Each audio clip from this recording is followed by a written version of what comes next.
নমস্কার, আমি তিরঞ্জন TSNM news আপনাদের স্বাগত। মানুষ কুম্ভ স্নান করতে যাবেই, পণ করেছে, যেভাবেই হোক যাবে। রেলে রিজার্ভেশন মিলছে না, ধাক্কাধাক্কি, হুড়োহুড়ি, ভয় লাগছে রেলে। বাসের ভাড়া সে তো 7 থেকে 7,500 টাকা, আর ফ্লাইট তো সম্ভবই নয় সাধারণ মানুষের জন্য। আসানসোলের মানুষের কুম্ভ স্নানে ভরসা কৃষ্ণা প্রসাদ। আসানসোলের কৃষ্ণা কি ব্যবস্থা করেছেন দেখুন। আমাদের বিশেষ অনুষ্ঠান তুমি বলবে আমি শুনবো, এটা আমরা কিছু বলি না। বলবে যে সে সমস্ত পুণ্যার্থী, বলবে কৃষ্ণা প্রসাদ। শনিবার সকালে আসানসোলের ঘাগরবুড়ি থেকে রওনা হবে প্রচুর এসি বাস, একেবারে নিখরচায়, 1 টাকাও লাগবে না। স্বপ্ন পূরণ হবে, মানুষ বলছে। শুনুন তাদের কথা, শুনুন কৃষ্ণা প্রসাদের কথা। দেখুন টিএসএনএম নিউজ। এই মুহূর্তে আমরা রয়েছি আসানসোলের ঘাগরবুড়ি মন্দিরে, এবং যে ছবি আমরা দেখাবো, সম্পূর্ণ ঘাগরবুড়ি মন্দিরে প্রচুর পরিমাণে বাস রয়েছে এবং প্রচুর পুণ্যার্থী যারা কুম্ভ মেলায় যাবে। এবং যে বিষয়টা দীর্ঘদিন ধরে দেখতে পাওয়া যাচ্ছে, যে মানুষ কুম্ভ মেলায় যাচ্ছে, রেলে টিকিট করছে, সেখানে প্রচুর ভিড় হচ্ছে। কোনো মানুষ যেতে পারছে, কোনো মানুষ ঠিক সময় পৌঁছতে পারছে না। এবং তার সঙ্গে মানুষ যাতে খুব সুন্দরভাবে কুম্ভ মেলা যেতে পারে, কুম্ভ স্নান করতে পারে, তার জন্য আসানসোল থেকে হাজার হাজার মানুষের ব্যবস্থা করেছে সমাজসেবী কৃষ্ণা প্রসাদ। আমরা তার সাথে একটু কথা বলবো। দাদা, কত লোক যাবে, কি ব্যবস্থা করেছে? দেখুন, আজকে যেটা এখন পর্যন্ত হয়েছে মোটামুটি 1650 হয়ে গেছে।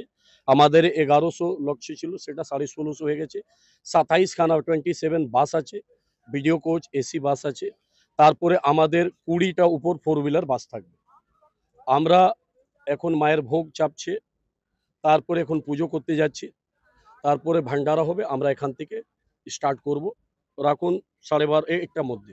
দেখতে পাওয়া যাচ্ছে যে প্রচুর মানুষ তারা কুম্ভ মেলায় যেতে চাইছে, কুম্ভ স্নান করতে চাইছে, কিন্তু রেলে যখন টিকিট করছে প্রচুর ভিড় হয়ে যাচ্ছে। মানুষের এত উৎসাহ, এত আবেগ, এবং সেই জায়গা থেকেই কি মানুষকে যাতে সুন্দরভাবে যেতে পারে তার জন্যই ব্যবস্থা আপনার? অনেকগুলো ব্যবস্থা করেছি। দেখুন, সবথেকে আমরা বিশেষ যেটা লক্ষ্য রেখেছি কি সিকিউরিটি পারপাস।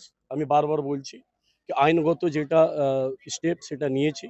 আর মানুষদের সব রকম ব্যবস্থা, মেডিসিন ব্যবস্থা আছে সবারই, সব রকম। আর তারপরে খাওয়া দাওয়া ব্যবস্থা আছে, ফলের ব্যবস্থা আছে, ফ্রুটস আছে। তারপরে কুম্ভ যেখানে আমরা নিয়ে যাব ওখানে খাওয়া দাওয়ার ব্যবস্থা আছে। তারপরে আমরা রিটার্ন আসবো সেখানেও ব্যবস্থা আছে। ওখানে থাকার আমরা দিয়েছি রেস্ট করার জন্য। মানুষ যে 1650 যখন যাবে শ্রদ্ধালু, তখন 1700 হয়ে যাবে, 4 হুইলারও আছে। তো তখন ওখানে আমরা সব রকম ব্যবস্থা রেখেছি, কোনো কারো কষ্ট নয় শ্রদ্ধালু এই যে ভক্তদের। মানুষেরা যাবে, তারা যে ফিরবে, সারাক্ষণ আপনাদের বাস গাড়ি সব ওখানে থাকবে এবং ব্যবস্থা? সব সময় থাকবে। আমরা যেভাবে নিয়ে যাচ্ছি সেভাবে নিয়ে আসবো। এই জন্য তো ঠাকুরের 3 দিবসীয় কার্যক্রম, একটু পুজো, হবন, মায়ের পুজো, মহারুদ্রাভিষেক। আপনি দেখছেন তো পুরো ভগবাময় হয়ে গেছে। সনাতন ধর্ম কি জয় হোক। তো এগুলো আমরা সবাইকে যেভাবে নিয়েছি, আমি কি নিয়ে যাবো, ঠাকুর নিয়ে যাচ্ছে, ভগবান নিয়ে যাচ্ছে, আমি আছি। ভগবান আমাকে মা আদেশ দিয়েছে করতে, সেটা আমি করছি। একটা শেষ প্রশ্ন, যে প্রচুর গরিব মানুষ যারা অনেক কষ্ট করে যায়, যেতে চায়, কিন্তু আর্থিক অবস্থা নেই তাদের, তাদের জন্য ব্যবস্থা করেছেন আপনি? 100 বার করেছি। দেখুন, টিকিটে ক্রাইসিস ছিল, টিকিট পাওয়া যাচ্ছে না, ফ্লাইট খুব কস্টলি আছে, মানুষ যাওয়া চাইছে। আজকে রাখুন, আজ থেকে মনে হচ্ছে 12 দিন আগে 50 কোটি পেরিয়ে গেছিল। আমার মনে হচ্ছে যখন 26 তারিখ হয়ে যাবে এটা 60-65 কোটি হয়ে যাবে। আপনি চিন্তা করুন কি সবারই কি আজকে পাকিস্তান, বাংলাদেশ, আফগানিস্তান, পুরো পুরো কান্ট্রি দেখবেন, 3টে কান্ট্রি বলছি, এত পপুলেশন হবে না যত আমরা কুম্ভ। আমাদের অমৃত স্নান 144 বছর পর পুরো ব্রহ্মাণ্ড এটা পৃথিবীর মধ্যে একবারই এসছে। আমরা কেউ দেখতে পারিনি যে 144 বছর যাচ্ছি। যে না, যে যায়নি আর কিছু বলার নেই। ঠাকুর টানেনি, মা গঙ্গা টানেনি। অমৃত স্নান আছে, ওটা স্নান নয়, ওটা যখন ডুবকি লাগাবে তো আত্মা থেকে পরমাত্মা একটা মিলন হবে, সেটা হচ্ছে মহাকুম্ভ। এটা ভারতবর্ষে ইউপি ইলাহাবাদ সঙ্গমে, ওখানে স্নান গঙ্গা যমুনা সরস্বতী। শুধু অনুষ্ঠানই নয়, এখানে পোস্টার লাগানো রয়েছে, দেশের প্রধানমন্ত্রী রয়েছেন, রাষ্ট্রপতির ছবি রয়েছেন। তবে সবচেয়ে বড় কথা, যারা যাবেন তাদের সাথে আমরা একটু কথা বলবো যে ঠিক কেমন লাগছে। दीदी, ऐसा एक प्रोग्राम बनाया गया है जहाँ रेल में दिखा जा रहा है बहुत भीड़ हो रहा, आदमी जा नहीं पा रहा, उसको छोड़ के भी गरीब आदमी जो है, जिसका क्षमता नहीं है, वो भी नहीं जा पा रहा, उस जगह में कृष्णा प्रसाद जी ऐसा व्यवस्था की है। सबसे पहले कृष्ण प्रसाद जी को मैं धन्यवाद देती हूँ कि ये आसनसोल के लिए गर्व की बात है और ऐतिहासिक दिन है। जो पूरे पश्चिम बंगाल में अगर बोला जाए तो इनके जैसा जो राष्ट्रभक्त समाज सेवी और धार्मिक अनुष्ठान जो बराबर करते रहते हैं। तो आज ये अमृत स्नान करने का जो प्रण लिए हैं और सभी लगभग 1800 यात्रियों को अमृत स्नान का अवसर दे रहे हैं। ये बहुत ही पुण्य का कार्य है। একদমই তাই। আমরা কিছু বাস দেখাবো, যে সমস্ত বাসগুলো, এই সমস্ত বাসগুলো কিন্তু কুম্ভতে যাবে এবং একটা নয়, প্রচুর বাস, প্রচুর গাড়ি যাবে। তার সঙ্গে বহু মানুষ দূরে আমরা দেখতে পাচ্ছি, তারা অপেক্ষা করছে, তাদের জন্য বিশাল ব্যবস্থা করা হয়েছে এবং তারা ঠিক কি মনে করছেন, কিভাবে যাবেন এবং যাওয়া সম্ভব ছিল কিনা, এবং এই ব্যক্তি না থাকলে পরে কি করে তারা যেতেন, আমরা একটু কথা বলবো। যারা যাচ্ছেন, কুম্ভ যাবো আমরা চান করতে। কিভাবে যাচ্ছেন, বাসে कृष्णा भैया दादा कृष्णा दादा खोल दिए, আমাদের बस বাস हम लोग দিয়েছে। को उसी से जा रहे हैं। এই বাসের ব্যবস্থা কে করেছে? কৃষ্ণা প্রসাদ। कृष्णा प्रसाद। যদি বাস না হতো ট্রেনে কি যাওয়া সম্ভব?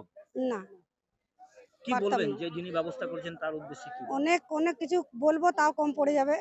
উনার জন্য অনেক কিছু বলার আছে, কিন্তু আজকে আর বলতে পারবো না। কিন্তু উনার ধন্যবাদ অনেক, আমাদের জন্য এত করেছেন।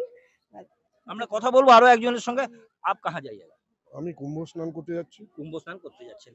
ট্রেনে যা অবস্থা, রেলে যা অবস্থা, এত ভিড়, সেই জায়গায় কি ব্যবস্থা আপনারা পাচ্ছেন আজকে এখান থেকে? খুবই ভালো খুবই ভালো যে আমাদের জন্য উনি এত বড় জিনিস করেছেন, আমাদেরকে নিয়ে যাচ্ছেন।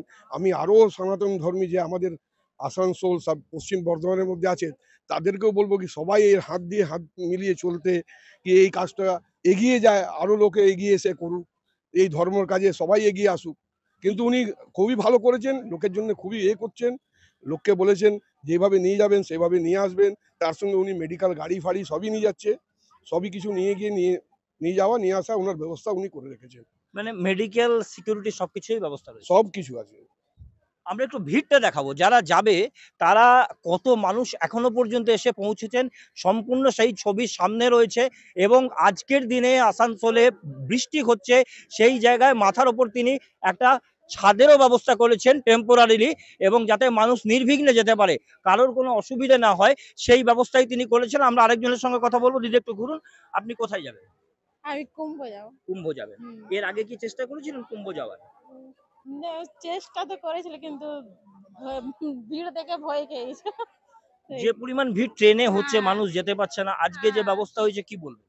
আর খুবই ভালো করেছেন কৃষ্ণা প্রসাদ জি করলেন, খুব ভালো করলেন। মানে ওনারা- ভিড়ের জন্য যেতে পারছিলেন না, আজকে যাবেন যেহেতু, এরকম ভাবে একটা ব্যবস্থা রয়েছে। হ্যাঁ, হ্যাঁ। ইনার জন্য আমরা যেতে পারছি। কোথা থেকে আসছেন আপনি? আমি আসানসোল থেকে। আসানসোলের বিভিন্ন জায়গা থেকে মানুষ এখানে এসেছে, হ্যাঁ, আসানসোল চেলিডাঙ্গা থেকে। চেলিডাঙ্গা থেকে। আমরা কথা বলবো আরো একজনের সঙ্গে, যারা যাচ্ছেন কুম্ভ যাবেন এমনটাই জানতে পারা যাচ্ছে। আপনি কুম্ভ যাবেন? আমি দুর্গাপুর থেকে এসেছি। আচ্ছা। আমি জানুয়ারি মাস থেকেই অনেক চেষ্টা করেছিলাম যে যাতে রেলের রিজার্ভেশন পাই। তো দেখলাম 28 তারিখ পর্যন্ত কোনো রিজার্ভেশন নেই। তারপরে আমি বাসে যখন ব্যবস্থা করি, বাসে 7,500, 5,000, 8,000 করে এক একটাই ফেয়ার নেবে, মানে ডবল হবে আসতে। তো আমি যখন কোথাও কিছু পাইনি, অনেককে বলেছি, অনেকেই দেখেছি আমাদের আশপাশ বাজার থেকে সব গাড়ি ভাড়া করে যাচ্ছে। তো আমি শেষে একটা আমার বন্ধুর কাছে খবর পাই যে কৃষ্ণপ্রসাদ জি আসানসোল থেকে ব্যবস্থা করছে। তো আমরা তো প্রথমে একটু সন্দেহ হয়েছিল যে এরকম ফ্রি থাকা খাওয়া হয় কিনা। তো আমি খবরও নিয়েছিলাম, আমার বন্ধুর শ্বশুরবাড়ি আসানসোলে চেলিডাঙ্গায়, ওরা খবর নিয়ে বলেছিল যে না, মানুষটা জেনুইন মানুষ আছে। তাছাড়াও আমার বাড়িতে একজন টেনেন্ট আছে যে আসানসোলে ব্যবসা করে। দেখুন, আপনার একটা তো- স্বপ্ন ছিল যে আপনি কুম্ভ স্নান করবেন, যাবোই, হ্যাঁ। আপনি বারবার চেষ্টা করছিলেন বিভিন্ন ভাবে, আপনি পারছিলেন না। হ্যাঁ। এখন যে সুযোগটা পেয়েছেন, হ্যাঁ। এখানে ইনি বলছেন মেডিকেল থেকে শুরু করে সুরক্ষা, মানে সিকিউরিটি সবকিছু আছে। হ্যাঁ। কেমন লাগছে আপনার? আপনি আপনার স্বপ্ন পূরণ করতে পারবেন? স্বপ্ন থেকে কিছু বেশি হয়ে গেছে, এইটাই বলতে পারি। কারণ আমি আশা করিনি যে এত ভালো অ্যারেঞ্জমেন্ট হবে। এই সব এসি ডিলাক্স বাস রয়েছে, তারপরে খাওয়ার অ্যারেঞ্জমেন্টও ভালো। সেদিনকে পুজো হয়েছিল, ফল প্রসাদ দিয়েছিল, আবার খিচুড়ি ভোগও খাওয়া হয়েছে। তারপরে কফি টফি তো আছেই, এখন তো আবার প্রসাদ খাওয়ার আছে, আবার ব্রেকফাস্ট হবে, সবকিছুই ওনার দায়িত্বে আছে। একদমই তাই, রীতিমতো সেটাই- পুজো দিয়ে সেখানে ভোগ চড়িয়ে সেই প্রসাদ খাইয়ে, তার সঙ্গে আবার খাবারের প্যাকেট, টিফিন থেকে শুরু করে মেডিকেলের ব্যবস্থা, তার সঙ্গে নিরাপত্তা, সবকিছু নিয়েই কিন্তু এই এত এত মানুষ, মানে প্রায় 2000 মানুষ আসানসোল থেকে কুম্ভ রওনা দেবে এবং তারা ফিরে আসবে, তার সম্পূর্ণ ব্যবস্থা করেছেন সমাজসেবী কৃষ্ণপ্রসাদ। এবং যে বিষয়টা হচ্ছে, যে ভিড় ছিল ট্রেনে, সেই ভিড় দেখে অনেকে কিন্তু যেতে পারেননি। আবার আমরা এমন লোকের সঙ্গে কথা বললাম, তিনি বারবার চেষ্টা করেছেন, এত পরিমাণ ভাড়া, এত পরিমাণ রেট, সে কারণে তিনি যেতে পারেননি, কিন্তু নিঃশুল্ক নিখরচায় কুম্ভ রওনা হচ্ছে আসানসোল থেকে। কৃষ্ণপ্রসাদের নেতৃত্বে মানুষ জয় জয়কার জানাচ্ছে তাকে। এখন দেখার, যাত্রা তো হবে, ঠিক মতো সবাই ফিরে আসবে তো, এমনটাই চাইছে সাধারণ মানুষ। সমাজের সমস্ত কাজ, ভালো কাজ অথবা অন্য কিছু, অথবা বড় খবর, ছোট খবর, সবটাই দেখাই আমরা। আমরা কিছু বলি না, মানুষ যা বলে শোনাই আমরা। আমাদের সংবাদ মাধ্যমের মাধ্যমে বিভিন্ন জায়গায় খবর পৌঁছে যায়। সে কারণে আমাদের অনুষ্ঠানের নাম তুমি বলবে আমি শুনবো। সেই খবর দেখতে চোখ রাখুন TSNM নিউজের পর্দায়, সবার আগে, সব সময়।